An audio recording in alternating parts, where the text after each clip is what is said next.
College से जैसे ही बाहर निकली, अचानक जोरदार बूंदों के साथ बारिश शुरू हो गई। यह बारिश भी ना, और बारिश से ज्यादा तो मैं।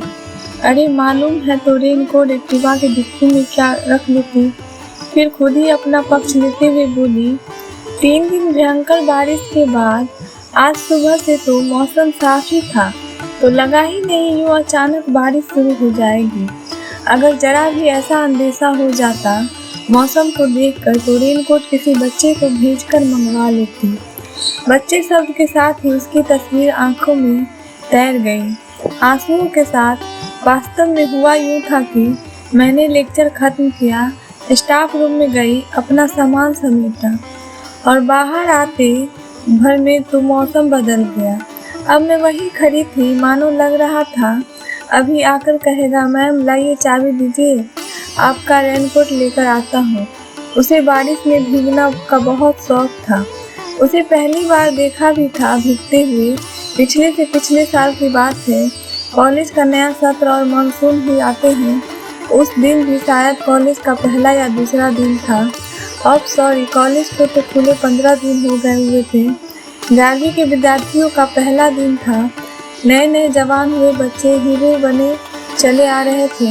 11वीं में थे तो उनको स्कूटी बुलेट चलाने को मिली थी, तो वो सब एक अलग ही नक्शे में थे।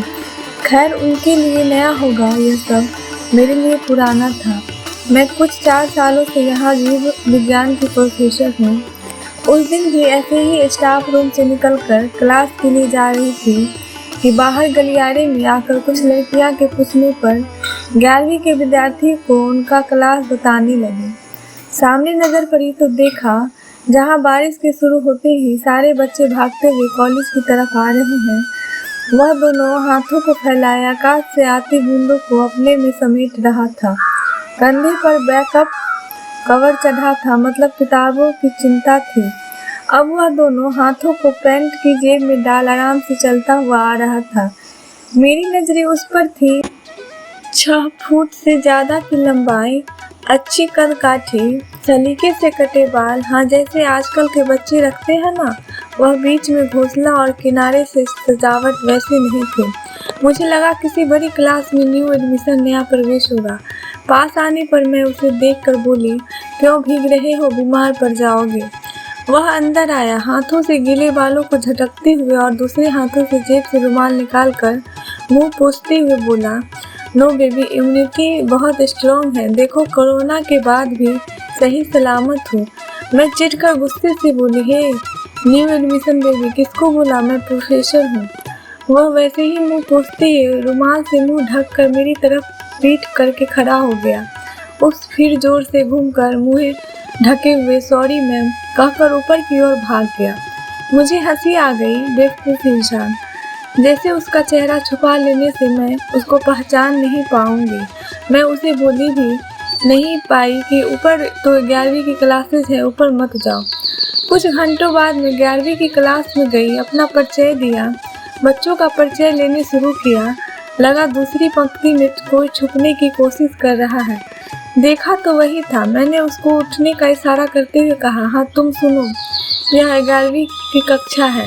वह खड़े होकर बोला, यस मैम। तो तुम यहाँ क्या कर रहे हो, क्योंकि मैं भी 11वीं में ही हूँ। उसके इतने बोलते ही सब हंस पड़े। वो थोड़ा आश्चर्य, थोड़ी दुविधा में लग रहा था। अब मैंने चेहरे को गौर से देखा। ओह, पहले जिसे मैं क्लीट से समझ रही थी वह तो उसकी मासूमियत की निशानी थी। उसकी तो अभी होठों पर मूंछों की रेखा बननी शुरू हुई थी, जबकि इसी क्लास में बहुत सारे बच्चों को अच्छी खासी दाढ़ी मूंछ आ गई थी। ओह सॉरी, बैठ जाओ। कोई बात नहीं मैम। अच्छी खासी लंबाई होने के बावजूद भी वह हमेशा आगे की पहली या दूसरी बेंच पर बैठता। मैं टोकती तो कहता, मुझे चश्मा है, दूर से नहीं दिखता। वैसे भी मैं किनारे पर बैठा हूँ, इन सबको आदत है, पर मुझे आदत नहीं। वह मुझे एकटक देखता रहता। बड़ा अजीब लगता था, पर कुछ भी पूछो तो पहला हाथ उसका ही ऊपर उठता, सारे जवाब सही देता, डांटने का मौका भी नहीं देता। पर उसकी आंखों के भाव मुझे असहज करते। वह मेरे आगे पीछे घूमता, ढूंढ ढूंढ कर सवाल लाकर पूछता, कभी मेरी तरफ करता, मेरी मैम आज तो आप बहुत अच्छी लग रही हो, या मैम यह रंग आप पर बहुत खिल रहा है। पर उस बच्चे जैसे मासूम चेहरे को देखकर मैं डांट भी नहीं पाती, क्योंकि उसका आचरण कहीं से ज़्यादा अमर्यादित था। फिर एक दिन कुछ लड़कियों को कहते सुना, साला भाव ही नहीं देता, वह बायो वाली टीचर के आगे पीछे घूमता रहता है। मुझे लगा यह बात ज़्यादा आगे बढ़े और बतंगर बने उससे पहले ही मुझे उसे समझाना चाहिए। वह बच्चा है, उसकी तो उम्र है हार्मोनल बदलाव के, पर मुझे तो उसे सही राह दिखानी चाहिए। तो एक दिन जब वह सवाल पूछने आया स्टाफ रूम में कोई नहीं था। मैंने बोला, बेटा अभी ऐसा करने के लिए तुम बहुत छोटे हो, मैं टीचर हूँ तुम्हारी। मेरी बातों को काटते हुए वह बोला, मिस अब क्रश हो मेरा, अगले साल तो मैं चला ही जाऊँगा, बस 2 साल ही तो हूँ यहाँ पर, कुछ सालों बाद मैं अपने बच्चे को लेकर आऊँगा, आपसे मिलवाऊँगा। यह देखो, यह मेरा तीसरा क्रश। आप अपने बच्चों को कहोगी एक पागल लड़का था, आपको इतने बच्चों में किसी का नाम याद नहीं रहेगा और मेरा नाम आप कभी भूल नहीं पाओगे। मुझे याद करते ही आपके चेहरे पर मुस्कान आ जाएगी।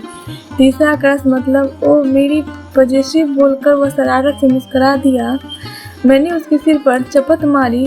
ओह सटा, फर्स्ट क्रश मम्मा, दूसरी क्रश दीदी। वैसे मैम किसी क्रश होनी इतनी बुरी बात भी नहीं है, बस आपसे बात करना, आपको देखना, आपके साथ रहना अच्छा लगता है। वैसे मैम मैं ना आपको वैलेंटाइन डे के दिन प्रपोज करूँगा, कहकर शरारत से मुस्कुराकर वो चला गया। मैं सिर पकड़कर बैठ गई। यह लड़का भी न पागल है, वैसे कुछ गलत तो नहीं कह रहा था। लोगों ने प्यार सबको भावना को दूषित कर दिया है।